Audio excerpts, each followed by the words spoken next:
Hi, I'm Terry Gilbert. I want to invite you today to sit down and grab a pen and paper. I want to go over a couple of things that can really help catapult your life in a major way. I have a heart for Christians to apply the principles of God so that their lives aren't just theological Bible. You learn the scriptures and then your life's not working in an area. I like to mix those. How can you take the principles of God, apply them to your life, and do what God says, which is have a life of abundance? If Jesus came to give us a life of abundance, He meant we can have a life of abundance. So that's what I want to talk to you about today. And so the question I want to ask you is, are you getting results? Are you getting the results that you want? Now, you may be in your marriage, you may be in your finances, but then maybe you're not in your relationships. I mean, there's different areas, and usually when I coach people, I find out that there might be like 4 areas of their life they're doing well in, but there's just one area that they're missing it. And so there's a number of reasons, but today I want to talk about action, but taking action. Okay, so first of all, I'm going to give you some steps of how you can get positive results. So if you're not getting the fruit that you want or the results that you want, and getting the results in a positive way, because sometimes we can get some results, but we're spending a lot of energy, or we're controlling the situation, or we're manipulating. That's not the results I'm talking about. I'm talking about living a clean, healthy, victorious life, and having a lot of dangling fruit. In John, it says that it pleases the Father that we bear much good fruit. So that's what I'm talking about today. So the question to you is, are you getting the results that you want? So let's look at in any area of your life where you have a vision or a plan. And my question to you is it manifesting? So let's say if you have a we could take 2 avenues here. Maybe you have a vision to meet a godly man and have a family. Or maybe you have a vision, because this is all going to be the same. Maybe you have a vision to increase your finances. And you have a plan. You know, I'm going to start doing more classes. I'm going to start speaking. I'm going to knock on doors and sell my products, whatever that looks like to you. So you have a plan. And so oftentimes Christians, they'll ask the Lord, because it says in Proverbs 16:3, it says that you lift up your plans to me and I will make them successful. One version said, let's see, how did it say? It said, lift up your plans to me. I think it said, and you, let's see okay, I love this one. Okay, this says, ask the Lord to bless your plans and you will be successful in carrying them out. Okay, that's what I'm talking about right here.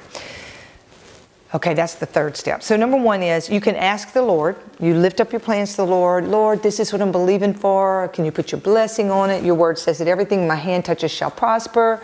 So you're believing for this plan that you're lifting up to the Lord, for Him to open doors. And you pray every morning. You're drinking your coffee and you're praying and you're believing.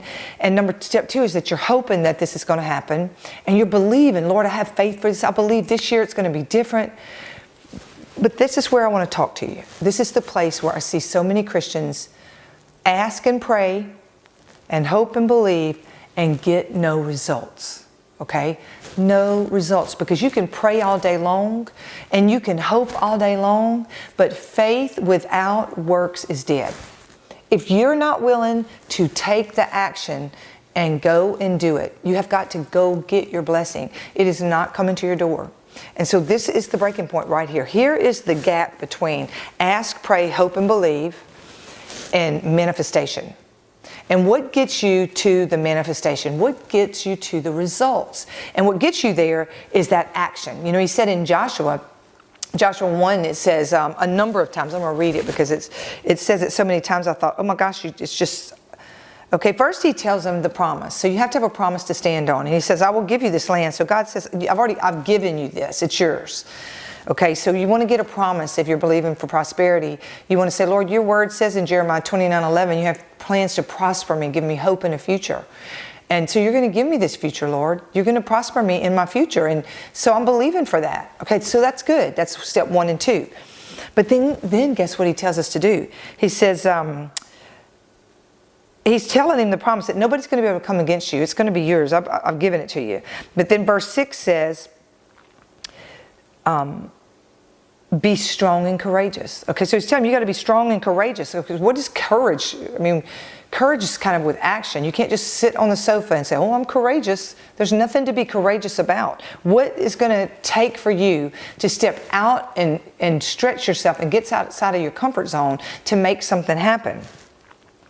And it says, be very strong and courageous. Okay, it says that in verse 7. Okay, so it's not just one time.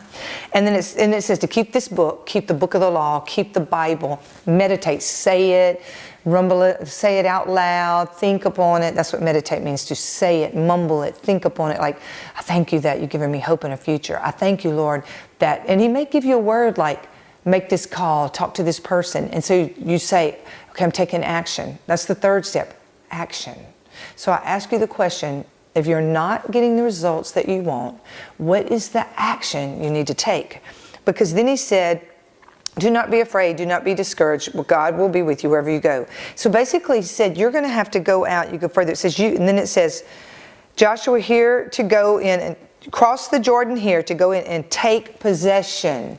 So he tells him, Joshua, you're going to have to be courageous. I've already given it to you, but you're going to have to go and you're going to be the one that has to possess it. So possessing something, taking something, courageous, the need of having courage, it's got an action step to it. So if you're not getting the results that you want, it says in James that faith without works is dead. So you're going to have to do some work. You're going to have to take an action step. And that's the question today, is what in your life is not getting the results? And what action do you need to take? So number one is you want to ask and pray. You want to hope and believe. But number three is the most crucial one. You're never to get from those four over to manifestation until you take that action step, where you take that plan and you take some physical action steps, whether it's picking up the phone, making a call, knocking on a door, whatever it takes, going to the bank to get the loan, whatever it is you need, saying you're sorry in your marriage so that your marriage, there's unity. What is it that you need to take action on to get the results that you want?